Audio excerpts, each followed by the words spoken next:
Right, hi, I'm Steve. It's true, I just entered the Google vortex, and it's quite a strange experience. I've been independent for a long time, but Google's a good place to work if you like working for yourself. So I'm going to talk about lessons learned today, essentially, over the last 17 years of doing cross-platform work. This is me, number 4. Hopefully at the end of the session you won't think that's my IQ. It is at least double that. 4 weeks at Google, and this is my background, 7 years interim management, leading transformation programs, essentially. So I completely empathise with Emily in having to deal with the legacy systems, but more importantly, legacy cultures. And I'll talk a bit more about that later on. Very weird mixing career of creative technology and business. So today I'm going to talk more about the broader issues, opportunities and challenges around conversion, especially mobile conversion, and some of the incremental or step change opportunities. So there's 2 contexts normally within a business where you want to improve conversion. One is incremental, which is normally optimizing what exists, existing sites and apps and services. That normally is classified as business as usual. It's a day-to-day occurrence and involves 2 key teams. One's e-commerce and one's development and testing for when you implement stuff. And dev and test can normally sit either in e-commerce, or the bigger the company gets, the more likely that that'll sit in the IT cost center. It's a very noble and manageable process and system. It's quite small teams, and the process normally involves A/B testing. You get good results. Those tests then go into review and prioritization, or you have defects that you've got to fix. Some people classify that as optimization, but tickets can get submitted by customers or your IT departments. They also go into review and prioritization, and then you're looking to put that into design, development, and test. That's quite a noble, manageable process and system. And essentially you're looking for multiple increments of changing things by 1% or 2%. At the end of the year, that can add up to something quite substantial. There's also a second context, which is where you're releasing new products. And that's because you think, after 2 or 3 years, the products you have aren't fit for purpose anymore, or because you have a transformation program. And this is something I've been doing for the last 7 years. And it's normally driven by an acknowledgement by the business, usually 2 or 3 years too late, that your e-commerce engine isn't fit for purpose, or your content management system, or your web services and APIs, or your front-end products. And it's a much bigger, complex beast. It involves departments and skill sets right across the business. It's very difficult to manage. And the process normally looks like this. You have somebody come into the strategy and product roadmap. They then get translated into, if you're using an agile process, epics and stories, essentially use cases. They go into design, and you usability test those designs. So before you go to A/B test, you actually usability testing. You then go into development testing and launch and warranty. And warranty is essentially after you've launched your minimum viable product, you're then doing bug fixing. You want that warranty period to be as long as possible. It's a cyclical process, because as soon as you've launched something new, you then into business as usual, you're into optimization. So that kind of process never really ends. So those are 2 contexts, but today I'm going to look more about incremental optimization. This is a situation I was in a few years ago, which was a transformation program. We're redesigning the entire product suite. In this case, it was going from dedicated sites to a responsive site, or adaptive sites. And there were 30 people involved in design, reviews, and sign-offs. So you can end up with some kind of homunculus at the end of it, unless you've got quite a strong set of expertise in the room. But this is quite a frequent scenario. So those are scenarios, but if you get translation programs right, you can double the conversion rate, and that's that's the target. So incremental conversion. Inconvenient truth, 65% decisions start on mobile, end somewhere else. So you need a mobile presence. And it's really present in mobile across the customer journey. So you need an acquisition presence, so they can find you, and they can consider you. You need a product presence. And then if it's a transactional business, you need a presence to service them post the transaction. So it's a kind of multi-device world. Some people start out only wanting to research on smartphones. Forget about apps for a second, just think about mobile sites. The intent is just to do the research. So even though they can transact, they're not going to, for various reasons. They transact later. They can do it on different browsers, different devices. So what we need to do as brands is make that across-device behavior as easy as possible. So if we look at other things outside of the in-device transactions, so you start and end the transaction on mobile, what other things can we actually value and monitor? You think of things like click-to-call, which could be a primary call to action if you sell high-value items. So you want people to walk you through that purchase process. You have store visits. So if you have a business that has an offline component, you really need to think about the geographic context that mobile gives you. You can send an email with the URL, as Emily mentioned earlier. You can save things, save it to carts, save favorites, save wish lists, and there's lots of other things you can do. We can classify these as partial conversions because they're helping push users down the funnel to make that transaction, either later on a different device. So if we look at click to call to start with, it's probably got the highest conversion rate if you get it right and if it's right for your business. Some of the considerations, if we sort of look at some more detail, the hygiene opportunities, mobile phones, they're built for voice. They're communication devices, and brands often forget that. They're used in different times, as Bart mentioned earlier. Use mornings, evenings, weekends. So think about your call, open iris. And it should be a primary call to action if you've got a business that's selling high-value items, or if your business sells products that are quite complex to buy, if you think finance and insurance. Responsiveness. So avoid wait times, avoid sending people through multiple IVR menus, and meet service level agreements. So the people in the contact centers actually adhere to certain responsiveness levels. Display your availability clearly. It's amazing how many brands that I'm now looking at when I'm at Google and going through these UX issues, how many of these hygiene factors are actually missing, and simple things like displaying correct information to prevent people from making those initial calls. Only call local stores if they can fulfill it. So if you've got a contact center, you need to make that decision. Numbers, free or local rate from smartphones, and the prefix. This is something that people get wrong quite regularly, which is a local rate prefix in the UK could start with 03. Most customers would not have ever seen it before and wouldn't recognize it, so they would never click on it. They'd assume it's premium rate. And if you're in a travel sector and people are switching countries quite regularly, think about what rates they're charged at when they do travel abroad and they want customer support and service. So click to call, it's just one communication channel that fits into an overall contact center strategy. So you've got things like web chat, click to call, you've got people who might be socially listening and couldn't engage with you proactively. You've also got content, which people self-serve, like frequently asked questions, case studies, forums. So what you need to do is think about what is the customer interaction you're going to face, and then categorize it into what complexity is that customer interaction. So if you take, for example, health insurance, highly complex to buy, lots of personal information required, lots of private information required, and probably information they don't have on them there and then, they have to go and find it. And the value of the interaction. If it's highly valuable, and health insurance could be thousands of pounds to purchase, then you're looking at things like click to call and web chat, because it's real people servicing customers. It's high touch, but they'll get the highest conversion rate. But it's also the highest cost to the business to support real people to do that. If you're selling things that cost a couple of pounds, you're not going to be able to support that kind of contact channel. So you're looking at customers self-serving, will also have a low conversion rate, but it'll be low cost to service. So pick your contact channel correctly and understand where click to call fits into the customer interactions you want to support. Number 2, store visits. So if you have an offline element to your proposition, think about using the geo context. It's the easiest context data to use out of all of them. Things like search, so enable customers to find your local store. It's a hygiene factor. Once they find it, what's their proximity to your store? Once they know your proximity, how do they get to your store? Get directions. All these things are trackable as well.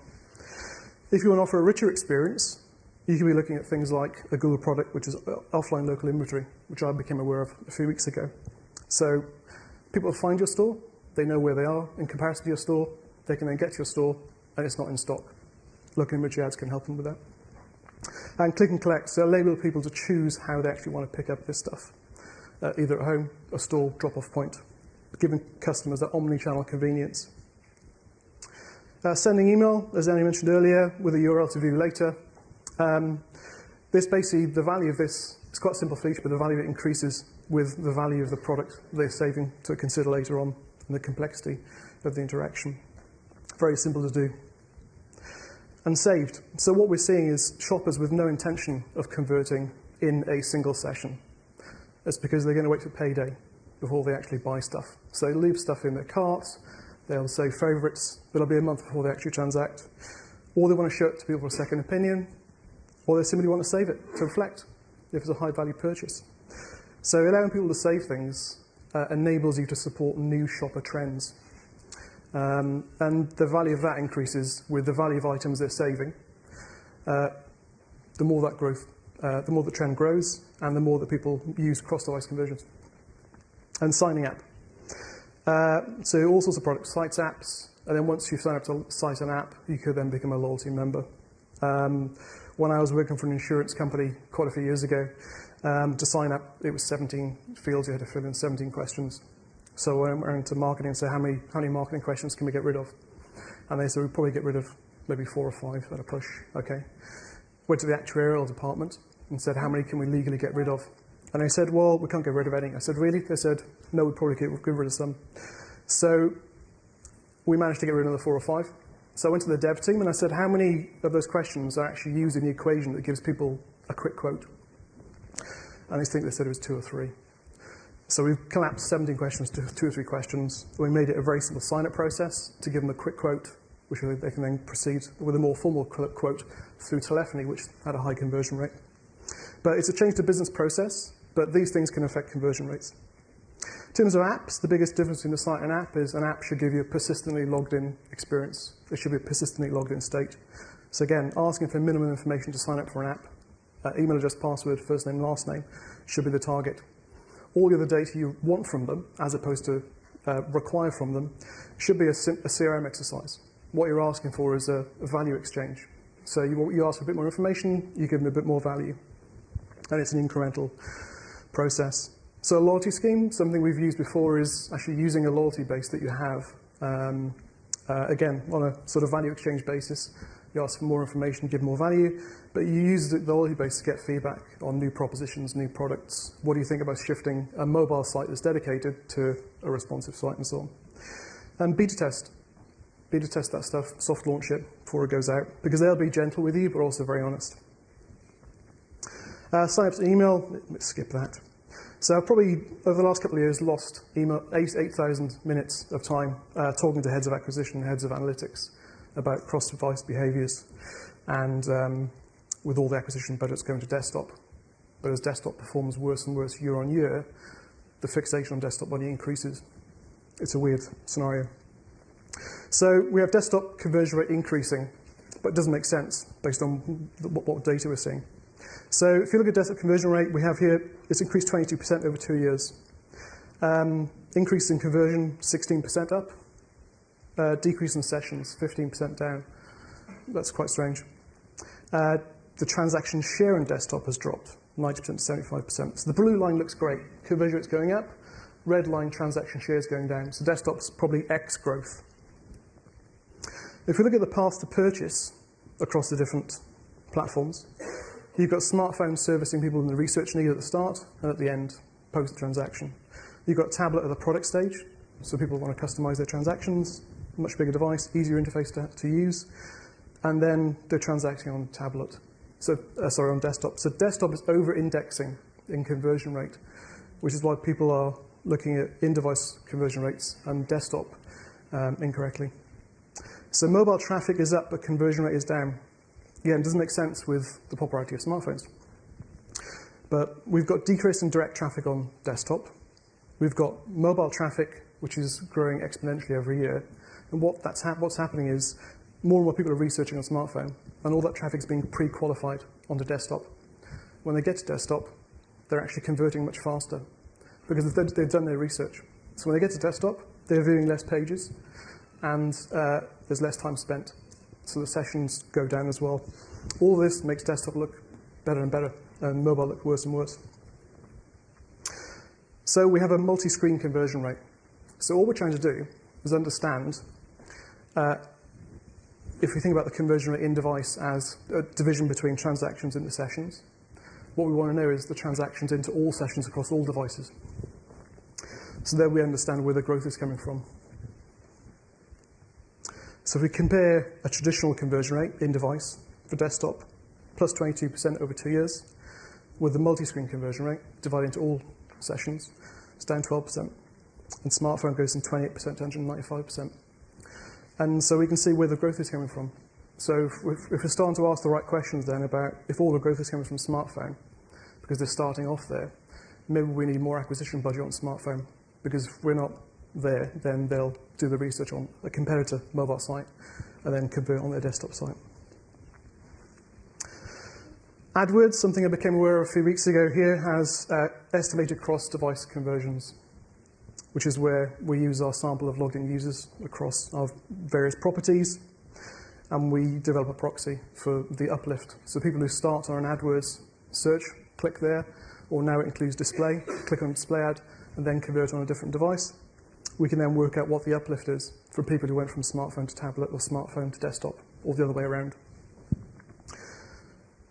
And what that cross-device total allows us to look at, the uplift, is if 82% are doing in-device transactions, conversions, but 18% are doing cross-device, either we need to be investing more in cross-device, i.e. more in smartphone, or your cost per acquisition on smartphone is actually much lower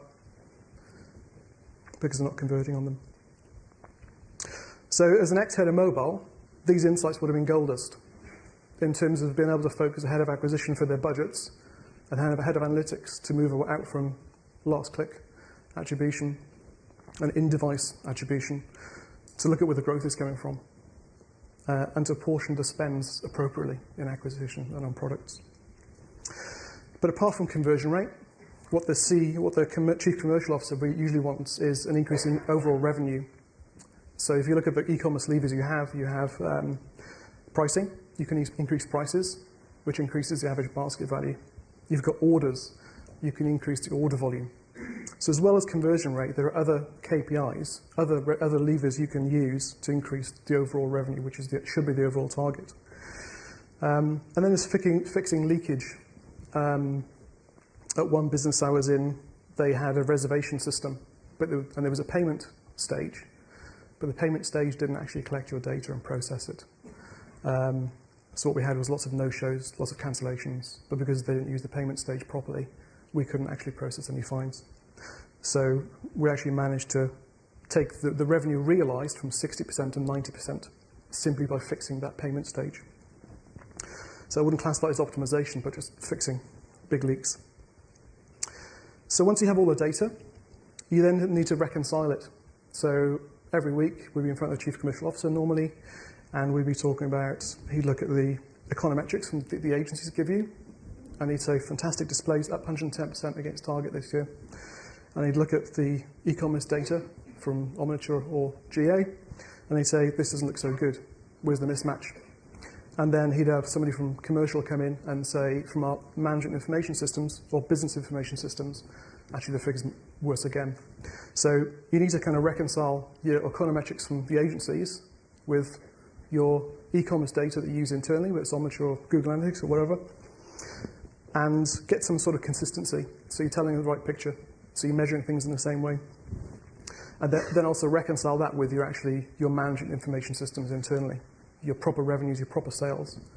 Again, identify inconsistencies and fix those errors. You can't have three views of the same thing.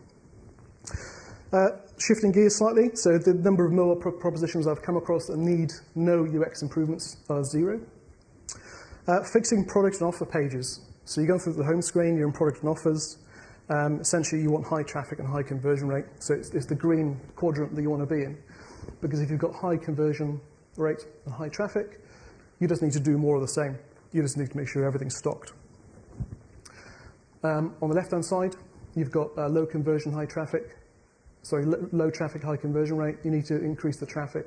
So it's an acquisition challenge that you have. Bottom red quadrant, you've got low traffic, low conversion. So the products in there, you either need to ignore them because they're long tail, or you need to look for the things that could be kind of rising stars. On the right-hand side, you've got investigate, and that's really where you're looking at, you've got good traffic, low conversion. What's going on with page quality, images, text? Is the speed of the pages, are they performing pretty well? Are the items still fashionable?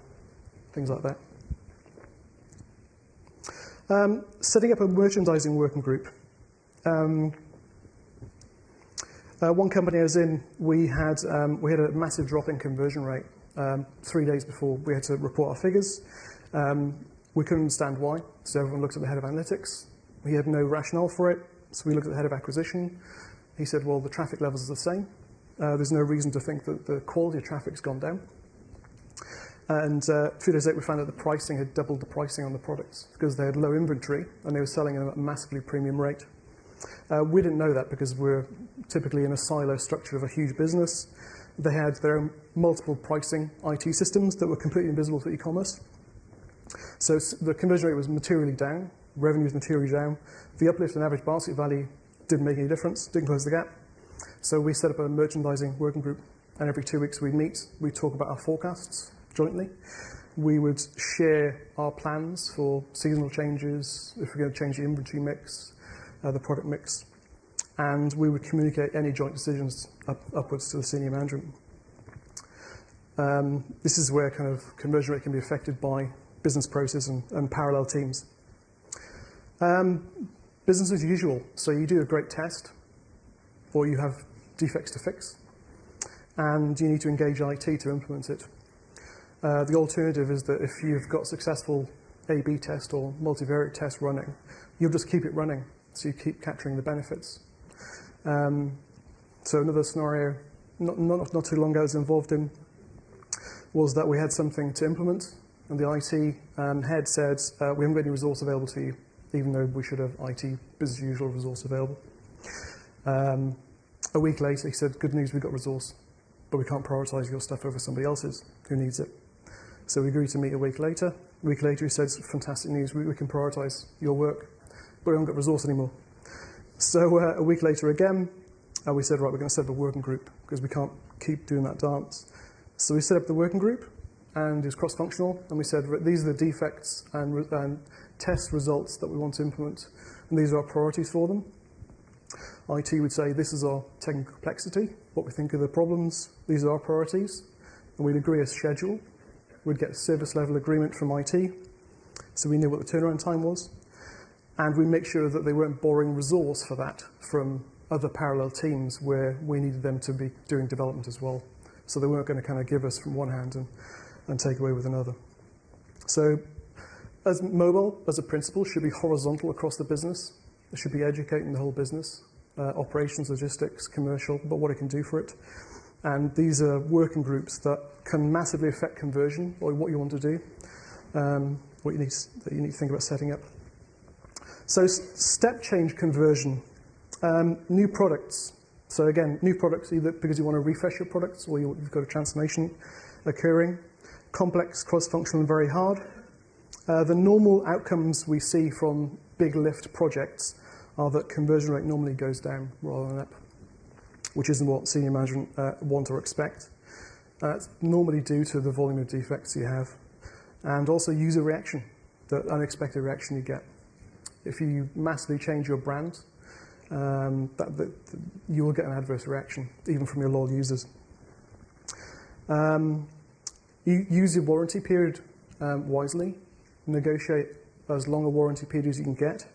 So you fix those critical major defects. You do any technical patches. You do new app releases and updates. And then you're into business as usual, where you're basically looking to test across the journey and make optimizations. Then your conversion rate should increase. Something I normally tell teams is hold your nerve, because this is a normal chain of events. You need to manage your stakeholders upwards, because you need time and space to do it.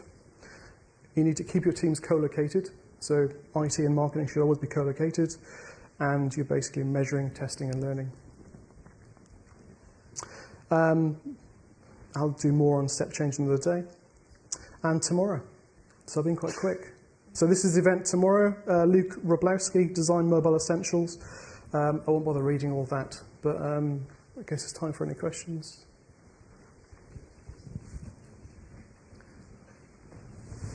Any questions? You're getting off lightly, Stephen. Thank you very much.